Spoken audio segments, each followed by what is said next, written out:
Hello out there in the digital world. This is Hollywood, host of Spoilers Podcast on the Rat Pack Podcast Network. And today we're going to be watching a trailer for the movie that's already the clear-cut favorite to win the Best Picture at the Oscars this year. We're talking about Spotlight.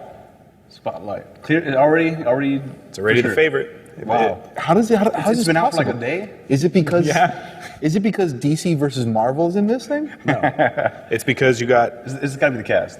Keaton Right. coming off his Oscar nomination, which he should have won. No. Birdman? Yes. Birdman? Yes. No. Over Eddie Redmayne, yes. Well, like, maybe his acting fine, but the movie was No, really I'm bad. I'm talking about Keaton Yeah. for his performance. Performance So you fine. got that, hot off movie of that. You got Rachel McAdams, who's coming off of True Detective season 2. Okay. That season sucked, but she was good in it. Okay. You got Stanley Tucci, good character actor. Liev Schreiber, who you know Adam is Sabretooth. Yep. He's always good. I like him a lot. The guy from Mad Men, I don't know his name. Yeah. You got, Sterling. yeah, sure.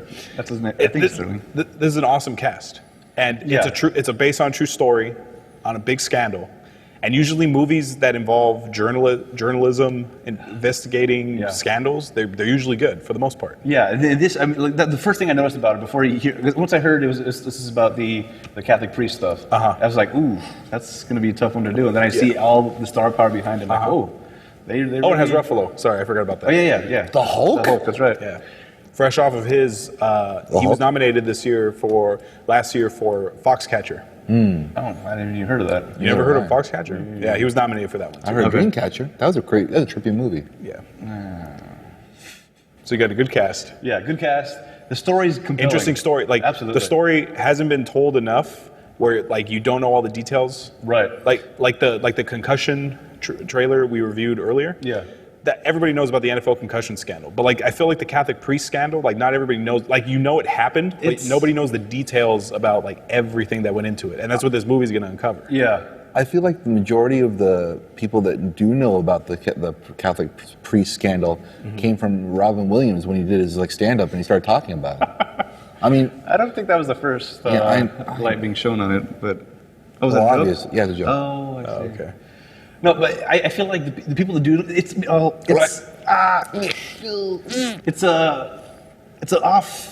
a hush hush topic. It's something like it's hard to talk about. People don't like talking about it. Yeah. Because it's so like wrong and Religious. yeah, it's religious. It's a hot button issue. So is exorcism. What? What? The Exorcist. Oh. That's another movie? No, you said The I'm joking with Exorcist. you. Oh my god. But it looks interesting. The way that it's the previews is set up well, where it's just showing good things happening, and it's like building suspense already. Like kind of like the Black Mass trailer I liked for the same kind of Yeah. reason, where it built up a story, like telling you about it, but there's so much to delve into that it's going to be an interesting watch. Okay. Like with the concussion, I feel like they're going to have a hard time making that interesting because it's just concussions are bad. Shut up. Okay. But they're bad. Yeah. Shut up. There's a lot of moving parts and a lot of different things happening, a lot of different people involved. 90 actually. 90 well, yeah, there's the priest, but as far as the actors and people telling the story, Yeah. it looks interesting. And Keaton looks great. Yep. Yeah, I mean, everybody looks like they're at their best at this point. Really? It seems that way from the trailer. Even Keaton after doing Batman? I mean, he was pretty good in Batman. Yeah, okay. Yeah, but Well, the thing about Keaton was Multiplicity too. the thing about Keaton was he started off as a comedian or comedic actor. Yeah. Well, he did stand up too. yeah. Comedic actor, Batman. Then he did a couple hits. Then he just kind of started trailing off, and he disappeared. Yeah, well, I think the movies he was doing were just kind of like, Yeah. I don't want to talk about it. I just need some money right now. But then he's coming back. Yeah. Birdman. There was a cool indie film called Game 6 where he's a playwright. Oh, And okay. it's during the 2004 Red Sox World Series. All right. Oh, no. It was the 86 World Series where the Red Sox lost to the Mets. Anyway. Yeah, you don't know sports. So Keaton's back. And I've always liked Michael Keaton. Me too. I always saw him as like being a great actor, both in the comedic level and the dramatic level. Yeah. There's a cool. Well, it's And not Beetlejuice, for Christ's sake. Yeah. That was a huge departure from anything like not knowing. I saw Beetlejuice much later in life because the Christian Bale thing. Uh-huh. So seeing all this like more serious stuff and a little bit funny stuff, and then Beetlejuice is like, whoa, that's the same guy. Yeah. He's well rounded. He's got the chops. He's got even the same kind of like piercing gaze like a Christopher Walken has, you know? You just stare at him and you're like, I'm afraid. Yeah, he does have an intimidating glare. But how much of that is you're seeing Batman staring at you versus it's just Michael Keaton? Yeah. Ever since I watched Batman, every time. Yeah, I feel like it's just, it's Batman. So controversy is gonna come around. Yeah. When this movie comes out, right? Yes, absolutely. There's going to be a lot of people saying to watch it, a lot of people saying don't watch it, but it seems interesting. I mean, see Ruffalo's face right there, man? Yeah. Oof. I only got Passion. I only saw the sign. I have no idea. That's newspaper. Oh. But yeah, it's just it looks suspenseful. It looks like it's going to be a great journey based on the preview. I'm going to watch this one. I feel like I will watch this one. And everyone's Boston accent isn't too crazy. Okay. Like I hate horrible Boston accents where they go to the car, Yeah. go to the bar. Right. I hate all that these shitty Boston accents. It sounds sort of realistic, like Stanley Tucci when he goes, "Now I want this off the record." Yeah, like that sounds very Interesting. Boston-y.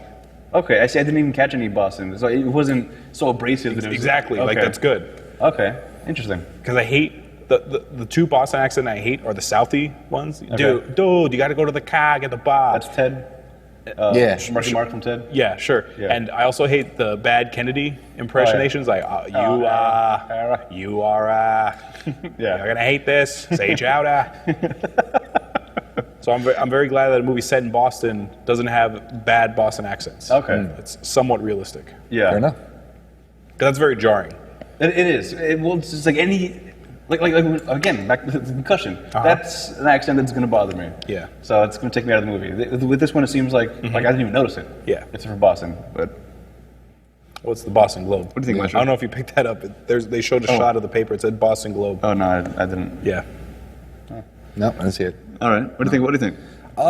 I'd watch it, but I wouldn't watch it in the theaters because Oh yeah.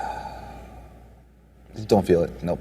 That and watching Michael Keaton on the first like couple shots in the preview just kind of put me in like a frozen like petrification for a bit. I was like, Yeah. When he's talking to who's he? I don't know who he's talking to. Some guy like we're gonna tell one or two stories, and he's just like in his face about it. Just like, He goes, we got two stories here. We got a story about priests who are perverts or whatever, Yeah, and then we something got like a group of lawyers who are profiting off of child molestation. We're making a cottage We're industry. printing one story. Which Yeah. one do you want us to print? The guy's like, yeah.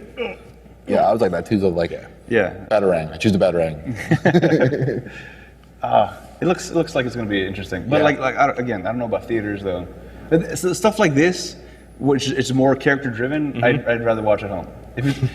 Because I mean, I save the theater for like the Marvel movies where Okay. it's huge production, a lot of effects, and a lot of things happening. If it's just people talking, I could do that from my couch. I honestly go for the popcorn, so I don't really They sell popcorn in stores. You can take not home. like that. Oh, they sell popcorn from AMC. For some reason, I always burn mine when I'm at home. Sounds like a personal problem. Maybe.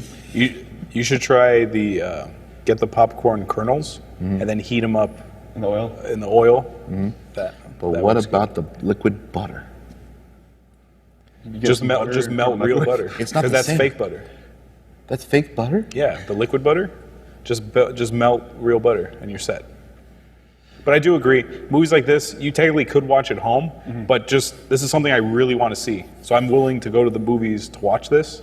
Hopefully there won't be people on their phones. They probably will. Okay. There'll probably be people talking. I've already discussed on our podcast how much I hate going to the movies. Right. Yeah. But this is something I'm willing to go to the theaters for. Okay. Okay. So, Oscar bait. Yeah. This is clearly made absolutely. to get the Absolutely. Oscar. Yeah. Okay. You agree? Oscar bait? I feel like you should not say that. Well, that's what the term's called. Really? It's called Oscar bait? Oscar bait. Yeah, that's an actual term. Google Maybe, it. maybe you should say it a little bit slower instead of saying Oscar bait. Just say Oscar bait. Oh, I see what your problem is. Because if you put them together, you Okay. get something. Moving on. So, so in the theaters, is this a no for both of you? No. Okay, this is a yes for me. Okay. Just because I've always liked Keaton, and the story's interesting enough where I want to check it out. Cool. So yeah, check out Spotlight. Get the Oscar ready. I don't know if anything's coming out that can top it. No, there'll probably be some indie flick from like India that no one's ever heard of that'll probably steal the Oscars or something. All right. And then Keaton will probably get screwed again. But check that out. That actually should be in theaters already. Yeah. In LA or New York, and then it'll open wide release. Look, it's like I'm the PR guy for the fucking movie. Check that out. Thanks for watching us talk about these trailers. Follow us on Facebook, facebook.com/spoilersshow. Instagram, Twitter, same thing, @spoilershow. Send us an email for the podcast to get a hold of us at ratpackpodcast.com. Yeah. Spoilers at ratpackpodcast.com. Sorry about that. And just check us out. We got a lot of interesting things coming up on the YouTube channel. That's Rat Pack Productions. And this is Hollywood signing off. Bye. Bye. Nah. Okay.